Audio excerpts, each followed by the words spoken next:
Hello, my name is Julie, and today I'm going to be doing the end of year book tag and letting you know what my end of year TBR is gonna look like.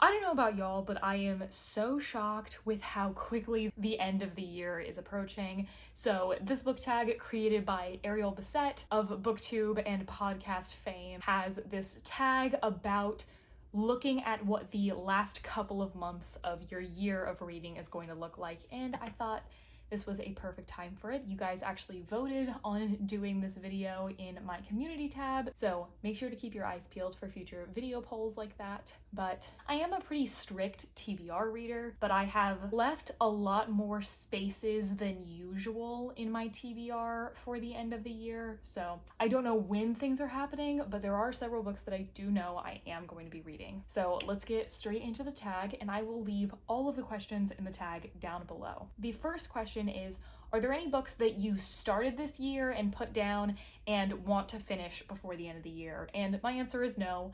I really don't do that. I finish them, or very, very rarely do I DNF them. I don't even think I have DNF'd a book this year, so I just finished them. But my current reads that I need to get through are, if you watched my October Bookopoly TBR, you know that I am working through Catch-22. I am currently 270 pages into what I think is like 450. This has been a little bit of a slog to get through. I'm not gonna lie to you, it's not totally gelling with me, but I need to get through this because it has been slowing me down so much that I have had to read other books while reading this to try to keep up with my daily page goal. This is a satire about World War II in which fighter pilots are trying to leave the service because they have flown too many missions and the bureaucracy that is trying to keep them in the war. Question number 2, are you on track for your annual reading goal? And yes, of course I am. I have kept my Goodreads goal for the last several years, like maybe 4 years or so, at 100, even though I have surpassed 100 pretty handily over the last couple of years. I just like keeping it at 100 because I think that is a significant enough of a challenge, but it is something that I can accomplish with a couple months left in the year if I keep at my current pace. I just want a contingency plan should anything happen. But also, if I want to read like a bunch of longer books, I don't want it to stop me from reading those books just to try to increase my goal. And if you want to compare to last year, I am on track to just beat the number of books I read last year by like 3. I think I'm on track to read 138.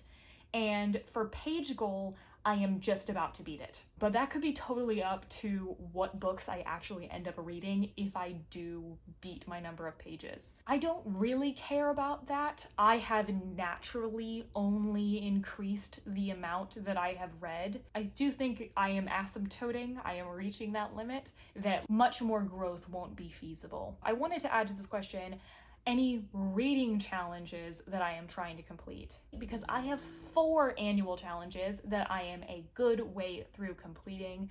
I have 2 challenges that are annual TBRs that I set for myself, and I have 2 annual challenges that are monthly challenges that are all around a theme. My first TBR challenge that I set myself was a 20 books in 2024 to read, and I have read every single one of those books except for one, and that is Heavenly Tyrant by Shiren J. Zhao, because this book was supposed to come out in April, and it is now being released on Christmas Eve. So as soon as this book comes out, I am going to be downloading it and listening to it immediately. I am dying for this book. This is the sequel to Iron Widow, which is a sci-fi fantasy that is about Chinese mythology and inspired by China's only female emperor, but it's in this Pacific Rim type setting. Then my second challenge is for my 12 books, 12 friends, 12 months challenge. I have 2 books left. I have Summer Suns by Lee Mandelo. This is a Southern Gothic YA queer horror that is about a boy whose best friend went to college ahead of him, and right as he's about to join him, the friend dies, and he's now having to hang out with the people who were around him, who were all like much richer than him, trying to figure out what happened. And my book club is reading this in November, so if you would like to join us, definitely check out that link in the description. And then the last book that I have to read for that challenge is Katie by Michael McDowell. I don't know a whole lot about this, except this is a slasher horror. It's my friend Tessa's biggest horror recommendation for me, so I'm very excited. My 2 monthly challenges, the first is the Buzzwordathon. I have completed every single book for every single month so far, and the only things we have left are November and December. So in November, the challenge is to read a book with only in the title, and there's a couple of thrillers that I'm familiar with. I don't know which one I'm going to pick right now, but right now it's probably going to be The Only One Left by Riley Sager, which I know nothing about. I literally know nothing about this book. I'm just reading it to complete this challenge. But I know that Megan Miranda and Stacey Willingham both have thrillers that have only in the title. And in December, I have to pick a holiday and get some word that ties into that holiday. I am probably going to read Make the Season Bright by Ashley Herring Blake. This is her 2024 release. This just came out, and it is a Christmas rom-com about 2 exes who have been sort of set up by their families over the holidays to go on a bunch of holiday themed dates. I believe I had my family pre-order this for me for Christmas, so I am probably going to get this on Christmas, and this might be the last book that I read this year. And the last challenge is on Instagram. I make monthly bingo boards. You put the books that you read on there. The first space of every single one is the Zodiac Bingo Challenge. Years ago, I created a Your Life in Books Zodiac. So like you'd find out based on your sun, moon, and rising what your life in books would look like. And your sun sign was your genre. And so for November, for Sagittarius, we're going to be reading a horror. And then, is it Capricorn in December? It's going to be a magical realism. So for the horror, I believe I am going to be reading Graveyard Shift by ML Rio. This is my most recent purchase, and I am so excited to get to it. I never read my most recent purchase, and I am so pumped. This is a horror novella that is about a bunch of different people from different walks of life who meet up at a graveyard after dark, and I am so pumped. This is also one of the Literally Dead book club picks for October. Live shows happening in November, so I'm probably going to read it first thing in November to make sure I am fresh on the details. And for magical realism, I genuinely don't know what I'm going to read yet. I have a couple of options, but it kind of just depends on how my December reading plays out. Finally, on to question number 3. Are there any autumnal books that you're going to be reading to try to transition you into the end of the year? I'm already reading Graveyard Shift, but other than that, I am going to be reading Lair of Dreams by Libba Bray. This is the second book in the Diviner series. I read the first book last year and absolutely loved it. This is a historical fantasy horror, which is about a supernatural killer who has been sweeping New York, and our main character has a power where when she touches objects, she can read their history, and she volunteers to help her uncle in his investigation of these killings. And then I think I am also going to be reading a Stephen King. I have this book, which is the bind up of his first 3 novels, The Carrie, The Shining, and Salem's Lot. I've already read The Shining, so I believe the next Stephen King I'm going to be reading is Salem's Lot. So I don't know if this is going to be a November or December thing. I have yet to read a Stephen King this year. I've heard a lot of people say a lot of good things about it. Basically, it is about a writer who is returning to a town he lived in as a boy, and it seems that the residents are turning into vampires. Other than that, I know nothing. Question number 4, is there a new release that you're still waiting on? And other than Heavenly Tyrant, I am still waiting on Wind and Truth by Brandon Sanderson. This is the 5th book in the Stormlight Archives and the conclusion to this arc of the Stormlight Archives, and I am going to be devastated. This is coming out December 5th, I believe, but I am not going to be reading it until probably first thing in 2025. The Stormlight Archives right now is my favorite series of all time, so I had time if I had wanted to reread the previous books before doing it, but honestly, things do feel fresh enough in my mind because I read Rhythm of War earlier this year. I feel okay, but I kind of wish I had given myself the experience because there's a good chance this is the final time we're gonna see some of these characters, and I'm reading it for the first time and maybe having that fresh experience. Whatever. The next question is to name 3 books you want to read before the end of the year. I've mentioned several already, but some that I have not mentioned already are The Twisted Throne by Danielle L. Jensen. This is the 5th book in the Bridge Kingdom. So this book is released exclusively on Audible, like for 6 months or something before it is allowed to go into print. And the Bridge Kingdom books are now being traditionally published and they're being spaced out, and book 1 just came out.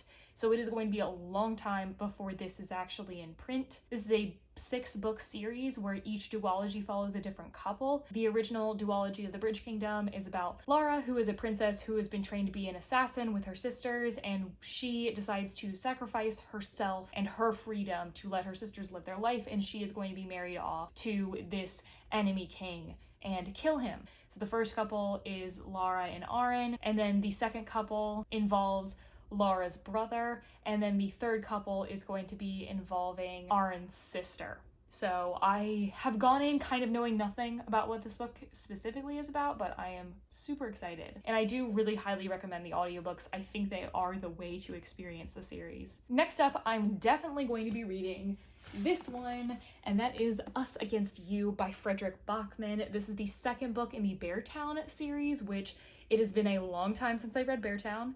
Oops. But this is about a small town who is extremely dependent on their junior hockey team, and in the first book, the star of the team commits a horrible crime, and the town is extremely divided on how to deal with that. All I know is that this is going to be dealing with repercussions from the first book. I do not know anything about the specific plot of this one, except that everybody loves it. And also in November is Nonfiction November, so I am going to try to knock one nonfiction off of my list, and I'm probably going to be picking up Don't Hold Me to It, Always Look on the Bright Side of Life by Eric Idle, just because I have owned this for way too long. I originally picked this up assuming that I would read it and then immediately give it to my dad, and I have never read it or given it to my dad. Eric Idle is one of the members of Monty Python, which my dad showed me those movies. I have seen like the major hits of Monty Python and I do really enjoy them. I love the Holy Grail so much. So I think it's gonna be fun to learn a little bit more about him. This is only going to be my 2nd celebrity memoir that I've ever read, and the other one was this month.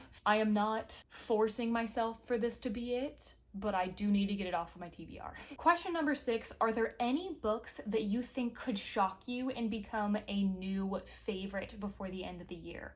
And first of all, this question's a paradox, because if I expected it, why would it shock me?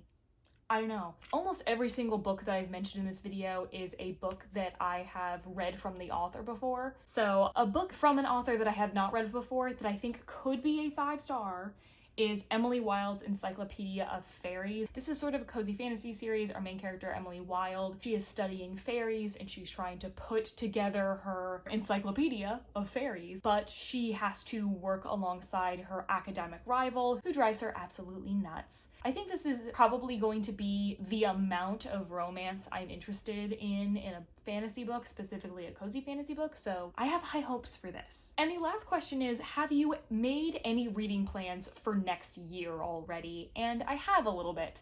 I have already planned out what the first 2 vlogs I'm going to be doing in 2025 are. I do not know what I am going to be reading for one of them at all. I will not know for a while. And the other one, I do know that I am going to be reading A Certain Hunger. This is a literary horror that is a satire of a lot of things, and also deals with a woman who is into cannibalism at the moment. Don't want to go in knowing a whole lot. This is either going to be a book that really works for me or does not at all. and I am excited to find out which one it is. Other than those 2 videos, I really haven't planned out a lot so far, but there are some 2025 releases I know for sure I'm going to get to.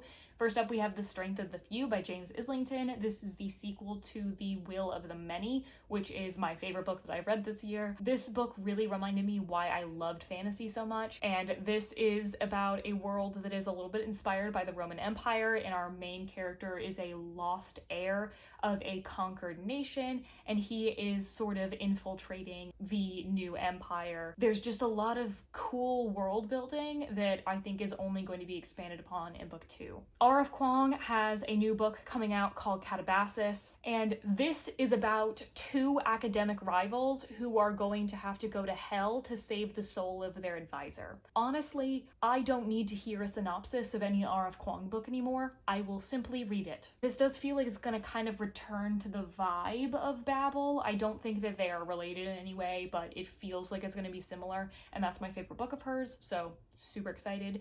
And the last is a book that was finally announced literally today, and that is Everything is Tuberculosis by John Green. For half of my life, I have been a John Green fan of his books and his presence on the internet, and for several years now, he has been talking about tuberculosis and how much it has affected humanity as a whole, and I am so excited to finally get to read his finished product about his research on tuberculosis. And those are all of the questions of the end of year book tag. Let me know what books you need to read before the end of the year and how you're doing on your various reading challenges, because I'd love to know and I love to cheer you on. Also, if you made it this far, if you noticed I'm reading a lot of wintry books, that is because I can safely say that Freezathon is returning in 2024, so make sure you get some wintry reads on your December TBR so you can join us. But thank you so much for watching. If you'd like to follow me anywhere, you can find me at the link in the description to everything I do on the internet, and if you'd like to see more videos from me, you can hit that subscribe button and even the bell down below if you want to get notified whenever I make a video. It actually does make a difference in the algorithm. And as always, I will see you in the next one.